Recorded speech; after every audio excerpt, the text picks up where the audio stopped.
უმაღლეს საბჭოს ბიუროს ხდომაზე, სადაც დღეს ხმაური იყო. უმცირესობის წევრმა პეტრე ზამბახიძემ 2015 წლის ბიუჯეტის პროექტს მოუმზადებელი უწოდა. ფინანსურ დოკუმენტთან დაკავშირებით კითხვები ჰქონდა უმრავლესობის წევრ დავით ბაციკაძესაც. აცრთა სხვადასხვაობა დეპუტატებს შორის კიდევ ორმა საკითხმა გამოიწვია.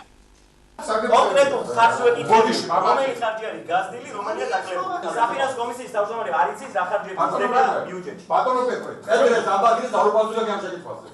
ხმაური აჭარის უმაღლეს საბჭოში ბიუროს ხდომაზე 2015 წლის ბიუჯეტის პროექტის განხილვას მოყვა. საკანონმდებლო ორგანოს დაფინანსების შესაძლოა 36,000 ლარით გაიზარდოს. უმცირესობის წევრი პეტრე ზამბახიძე იმ პრიორიტეტებით დაინტერესდა, რაზეც ეს თანხა გადანაწილდება. ალექსანდრე ჩიტიშვილმა კითხვა უპასუხოდ დატოვა, რის გამოც პეტრე ზამბახიძემ მომავალი წლის ბიუჯეტის პროექტს მოუმზადებელი უწოდა. ბიუჯეტის პროექტი იყო მოუმზადებელი ხდომაზე. საფინანსო კომისიის თავმჯდომარის ფაქტიურად არ ქონდა პასუხი კითხვაზე, თუ რომელ პუნქტში იზრდება და რატო იზრდება ხარჯები და ბუნებრივია მე ვარ წინააღმდეგი იმისი, რომ გაიზარდოს ბიუჯეტი საერთოდ უმაღლეს საბჭოში. შეიძლება ეფექტურად მოხდეს ხარჯებს შორის გადანაწილება, მაგრამ ეს სხვა საკითხია და ამისთვის აუცილებელია დეტალური განხილვა, რაც ჩვენთან ჯერ არ მოხდარა.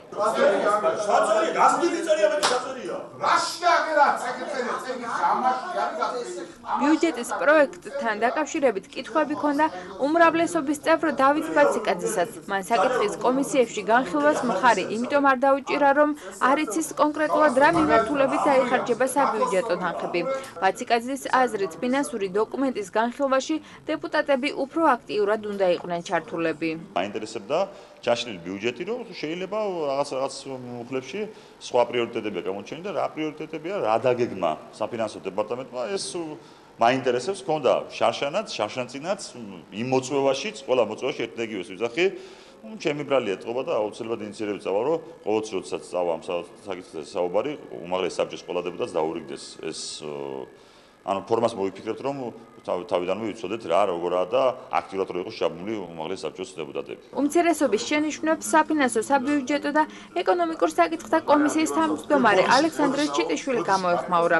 მისი განმარტებით ბიუჯეტის ზრდა უმაღლეს საბჭოში თანამშრომელთა რაოდენობის გაზრდამ გამოიწვია. რაც შეეხება ბატონ პეტრეს შეკითხვებს, რატო იზრდება ბიუჯეტი, ეს ყველა ბიუჯეტი არ გაზრდილა. ბიუჯეტის პროექტში, რომელიც თავმჯდომარე მოგვაწოდა, არის გაზრდა სულ რაღაც 36,000 ლარით. ეს არის დაახლოებით ძალიან მცირე თანხა, ლაპარაკი არის თითქმის 5 მილიონი ბიუჯეტზე.